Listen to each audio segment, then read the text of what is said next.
క్యాంపస్లో కానీ గౌరవ ముఖ్యమంత్రి వర్యులది ఫోటో పెట్టాల్సిందే అని మాట్లాడిన సందర్భంగా ఈరోజు ఎవరైతే మాట్లాడుతారో అసలు వాళ్ళు దేని గురించి మాట్లాడుతారో వాళ్ళకి అర్థం కావడం లేదు. ఓడిపోయి 4 సార్లు ఏదో ప్రజల దయపైన గెలిచినా అని లేకుండా ఇంకేదో మాట్లాడుతారు. వారు అనునిత్యము పార్టీని పట్టుకొని పదవులు జడ్పీ టీసీగా కానీ మండల్ ప్రెసిడెంట్గా కానీ ఎంపీటీసీగా కానీ ఇప్పటికీ పదవులు వండుకుంటూనే వారు ప్రజల్లో వండుకుంటూ వస్తున్నారు. వారి పైన గెలిచినటువంటి వ్యక్తి అతను గెలిచిన దానికి మూల్యం చెల్లించుకొని 30 లక్షల జరిమానా కూడా విధించడం జరిగింది. అభివృద్ధి గురించి మాట్లాడుతారు. ఇక్కడ 45 సంవత్సరాలు సరిపడా అభివృద్ధి అంటారు. ఈ సిరిసిల్లలో జరిగే అభివృద్ధి ప్రతి జిల్లా కేంద్రంలో జరగవలసినటువంటి అభివృద్ధి ఇక్కడ జరిగింది.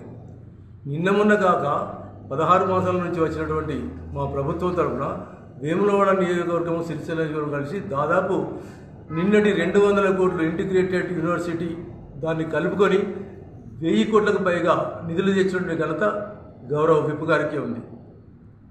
ఇంకొకటి వీళ్ళు మాట్లాడుతూ ఉంటుంటే ఫోటోల గురించి పెట్టుకుంటే ఫోటోలు అనేది అది తప్పనిసరిగా పెట్టవలసినటువంటి అవసరం ఉంటుంది. ఇంకోటి ఏదో ముఖ్యమంత్రి గారి గురించి అపశబ్దంగా మాట్లాడము, పేరుతో తీసుకొని మాట్లాడము, ప్రియాంక గాంధీ అని మాట్లాడము, రాహుల్ గాంధీ గారిని మాట్లాడము మీ స్థాయికి తగింది కాదు అది.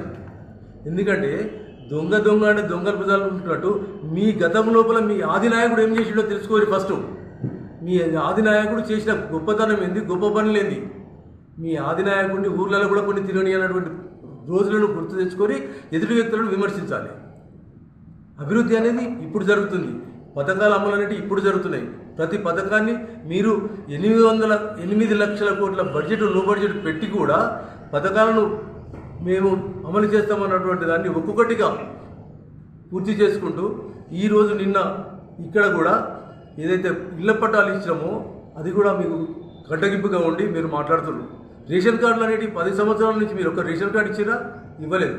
మీరు చెప్పిన రాళ్లకు రప్పలకు పైసలు ఇచ్చి బాగా ఉన్న వాళ్ళకి దొరలకు ఇచ్చినటువంటి అభివృద్ధి అని చెప్పుకుంటారు. మీరు ఇట్లాంటివి ఎన్నో ప్రభుత్వాలను మీరు చేసుకుంటూ మీరు మళ్ళీ ఇంతే నువ్వే అంటున్నావు ఒక ఏళ్ళు చూపెడితే 4 ఏళ్ళు మీకు చూపెట్టాయని చెప్పి. అసలు ఆ 4 ఏళ్ళ సంగతి చూపెట్టేది మీరే ఇప్పుడు మాకు నేర్పుతారు.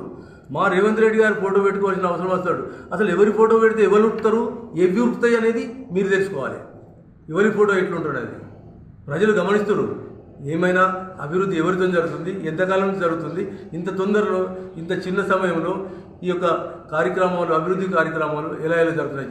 మీరు వచ్చింది మొదలుకోండి 10 సంవత్సరాలు కాళేశ్వరాన్ని మిషన్ బదులుతాన్ని దోసుకుంటా కప్పల కాడ నుంచి చేపల కాడ నుంచి గొర్రెల కాడ నుంచి దోసుకుంటా పోయి దొంగతనాలు చేసింది మీరు, స్కాములు చేసింది మీరు.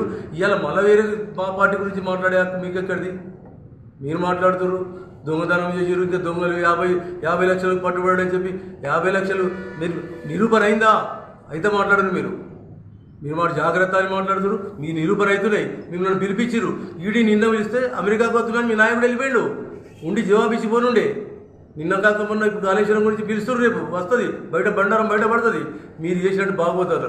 కాబట్టి మీరందరి అనవసరమైన ప్రగల్భాలు పలకకుండా అన్ని వాస్తవాలు తెలుసుకుంటూ సభ్యతతో సంస్కారంతో ఒక మనిషిని ఒక ముఖ్యమంత్రి గారిని మీరు ఏదైతే తెలంగాణ సాధించడానికి పోరాట సమయంలో తెలంగాణ ఇచ్చినటువంటి తల్లి దగ్గరికి పోయి పర్లు దండాలు పెట్టి కాళ్ళు మొక్కిన రోజులున్నాయి. ఇలా వాళ్ళని మీ పేరు పెట్టి పిలిచే హక్కు ఆ స్థాయి అమిది. అవన్నీ మానుకొని ఇక నుంచి ప్రజలు అభివృద్ధి వైపు చూస్తారు. మా యొక్క నాయకులు కేకే మహేందర్ రెడ్డి గారు కానీ మన ఆది శ్రీను గారు కానీ విప్పు గారు కానీ వీళ్ళందరూ అభివృద్ధి పైన పయనించుకుంటూ ప్రజలకు ఏం కావాల్సినవి వాటన్నిటిపై దృష్టి సారించుకుంటూ ప్రజల యొక్క బాగోగుల కొరకు వాళ్ళు సేవ చేస్తున్నటువంటి సందర్భంగా వారిని ఇక ముందు విమర్శించాలని కోరుతాము.